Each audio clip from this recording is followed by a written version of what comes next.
नमस्कार दोस्तों, हमारे चैनल अध्ययन सूत्र पे आप सभी का स्वागत है। जैसा कि आप सभी जानते हैं कि हमारा ARO का जो री एग्ज़ाम है 27 जुलाई को है और वो डेट बहुत ही करीब आ चुकी है। तो हम डेली कुछ ना कुछ जो है इम्पॉर्टेंट टॉपिक्स लेके हर एक सब्जेक्ट से शॉर्ट वीडियो डालते हैं ताकि हमारा रिवीजन और बेहतर हो सके। तो चलिए दोस्तों, आज हम करंट अफेयर्स की 3rd क्लास करते हैं। दोस्तों प्लेलिस्ट है तो उसमें आप जाके पहली और सेकेंड जो मतलब दूसरी क्लास है करंट अफेयर की देख सकते हैं। आज जो हम क्लास करेंगे वो जनवरी की ही है, साइंस से लेकिन है और क्लास 3rd है। ठीक है, तो जो कुछ टॉपिक बचे हैं वो कवर कर लेते हैं। चलिए दोस्तों स्टार्ट करते हैं। फिर है हमारा आगे से लॉन्च पैड। लॉन्च पैड क्या है दोस्तों? तो भारत का तीसरा लॉन्च पैड है यह। ठीक है, कहाँ पे है ये? आंध्र प्रदेश के श्रीहरिकोटा में। ठीक है दोस्तों, LVM-3 रॉकेट लॉन्च किया जाएगा। इस लॉन्च पैड के तहत LVM-3 रॉकेट लॉन्च किया जाएगा। ठीक है दोस्तों, फिर है हमारा दूसरा मिशन मौसम। यह किस लिए? तो यह हमारा मौसम से है, तो इसका मतलब कि मौसम से रिलेटेड है। फिर है हमारा IMD भारतीय मौसम विभाग। ठीक है, मतलब कि IMD भारतीय मौसम विज्ञान विभाग। ठीक है दोस्तों, यह हमारा 150 साल कंप्लीट हो चुका है। इसी के उपलक्ष्य में यह मिशन मौसम रखा गया है। इसके अंतर्गत अगर पूछे क्या है तो भाई इसके अंतर्गत यह है कि मौसम पूर्वानुमान के लिए जानकारी देता है। ठीक है, और इस प्रोजेक्ट के लिए अगर पूछे सरकार ने कितने जो है रुपए, भारत सरकार ने कितने रुपए दिए हैं इस प्रोजेक्ट के लिए, कौन से प्रोजेक्ट के लिए? मिशन मौसम प्रोजेक्ट के लिए, तो 2000 करोड़ रुपए भारत सरकार ने इस मिशन के लिए दिए हैं। ठीक है दोस्तों, अब अपना नेक्स्ट देखते हैं, अंतरिक्ष में डॉकिंग। अब बात आती है कि ये डॉकिंग क्या है अंतरिक्ष में। तो जो दो उपग्रहों का आपस में मिलन होता है उसको हम बोलते हैं डॉकिंग। ठीक है दोस्तों, क्या बोलते हैं? डॉकिंग। ठीक है दोस्तों, क्या बोलते हैं हम? दो उपग्रहों को आपस में जब जोड़ते हैं तो उसको हम डॉकिंग बोलते हैं। अब पूछे कि अगर डॉकिंग में जो है भारत का स्थान क्या है या भारत की रैंक क्या है, तो भारत जो है हमारा डॉकिंग में 4थे नंबर पे है।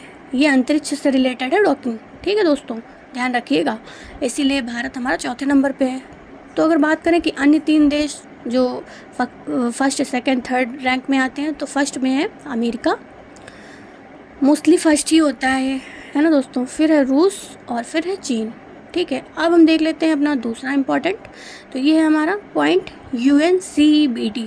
ठीक है, UNCEBD, इसका फुल फॉर्म पूछे दोस्तों तो इसका फुल फॉर्म है हमारा United nation committee expert big data. क्या है दोस्तों? United nation committee expert big data. इसमें क्या खासियत है? तो इसकी खासियत ये है कि इस बार भारत में से इसको जो है इस कमेटी में भारत शामिल हो गया है। ठीक है दोस्तों, इस तरह है, क्या है, इस कमेटी में भारत शामिल हो गया है। दोस्तों माफ़ करिएगा, कहीं ना कहीं जो है थोड़ा मिस्टेक हो जाती है। तो क्या है, इस कमेटी में भारत शामिल हो गया है। कौन सी कमेटी में? तो UNCEBD इम्पॉर्टेंट है दोस्तों, मैं इसीलिए बार बार रिपीट कर रही हूँ उसको। फुल फॉर्म क्या है इसका? United nation committee expert big data. ठीक है दोस्तों, तो आगे चलिए हम अपना देखते हैं। फिर हमारा दोस्तों जीनोम इंडिया प्रोजेक्ट। अब बात करें जीनोम इंडिया प्रोजेक्ट है क्या, किसने लॉन्च किया? तो ये हमारे जो PM मोदी हैं उन्होंने लॉन्च किया। इसकी घोषणा कब हुई? तो इसकी घोषणा हुई थी 2020 में। ठीक है दोस्तों, किस लिए इसको जो है इस प्रोजेक्ट को लाया गया? तो भारत के लोगों को आनुवंशिक जानकारी देने के लिए। ठीक है, भारत के लोगों की जो आनुवंशिक जानकारी है उसको प्राप्त करने के लिए। अगर बात करें इसके संचालक कौन है, तो DBT, डिपार्टमेंट ऑफ बायोटेक्नोलॉजी। कौन है संचालक?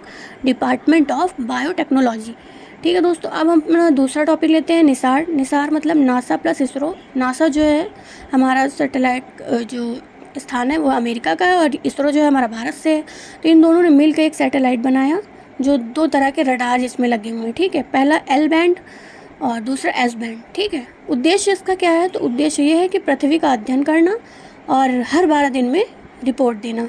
ठीक है, इसका उद्देश्य यही है कि पृथ्वी का अध्ययन करना और हर 12 दिन में रिपोर्ट देना, इसी का ये जो मुख्य उद्देश्य है निसार का। ठीक है दोस्तों, अब अपना लास्ट है हमारा, तो आज से हमारा जो जनवरी का साइंस वाला करंट अफेयर्स है वो कंप्लीट हो जाएगा।